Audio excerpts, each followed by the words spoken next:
welcome to Berikasi Payung. So today I want to tell about pollution in Indonesia rivers. So stay tuned. Pollution flows freely in Indonesia's rivers by Jack Hudson, 21st November 2013. Industry is using the Citarum River as a kind of testing ground for industrial chemicals. Ahmad Asoy, Greenpeace campaigner. Bandung, Indonesia. Ibu Entin can remember when children played in the Citarum River.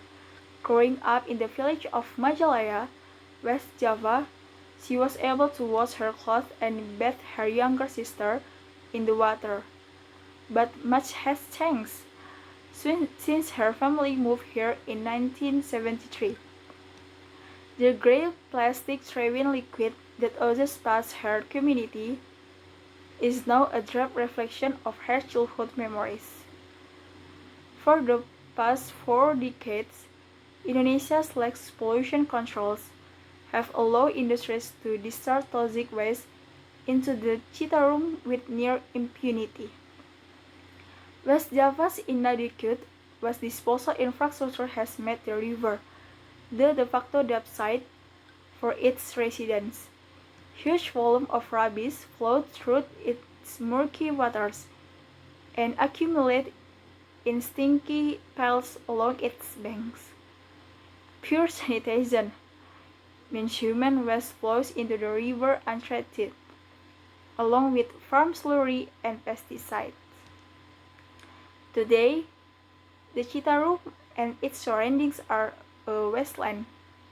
Earlier this month, 2 environmental NGOs, Green Cross Switzerland and the Blacksmith Institute, named the river one of the world's top 10 most polluted sites, next to Chernobyl in Ukraine and the Niger Delta in Nigeria. In 2009, the Asian Development Bank announced a $500 million loan to rehabilitate the Citarum, but 4 years later, it has yet to invest any of that money in water rehabilitation. It's a shame I can offer you a drink, Etin says, sitting with her 5-year-old granddaughter outside her home.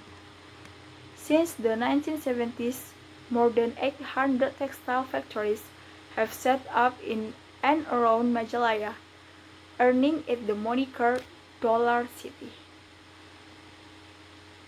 Entin recalls the opening of the first dyeing factory around the time she got married in 1976, as the time when the river noticeably started to change. The water would go green, black, yellow, brown. When it turned white, it smells especially bad, says. No one bathes in the river anymore, but Entin and her family must still use it to shower, clean their dishes, and brush their teeth. They have no other option. They are lucky that they can get drinking water from a neighbor's well. 15 million people remain directly reliant on the Citarum for drinking and bathing water. Sitting next to Entin, her granddaughter sporadically stretches her forearms. Skin irritation is widespread in Majalaya. Itching is experienced by most of those who use the water to wash, and many suffer chronic dermatitis. Respiratory problems are also very common. I never feel pain, Entin says. I have a reddish mark on my skin. All of my body feels easy, and I struggle to sleep at night. It's the same for my family. All the people who live here have skin problems from top to bottom. Now, if the water color changes quickly, The itching gets worse. I'm angry, but I don't know who to get angry at. We talked to the community leaders and they went to the factories already, but they don't respond. The only thing that matters to them is to keep the business running, not the villager's life. So that's the story of Citarum River. Thank you.